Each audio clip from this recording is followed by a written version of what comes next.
কয়টা আছে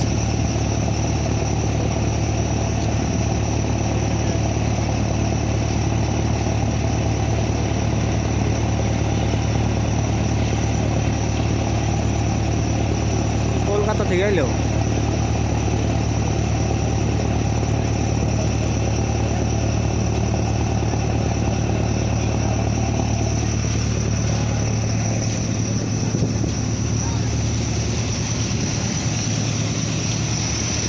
এটা টো করে বুঝছস এনে নিয়ে আমরা এলে রাখি না লাগবে ইঞ্জিন দেখ এটা দুটো তিনটে চারটে সিলিন্ডার দুটো বড় বড় সিলিন্ডার দুটো ছোটো ছোটো সিলিন্ডার না সিরিজ স্পিড নাই স্পিড কম এটা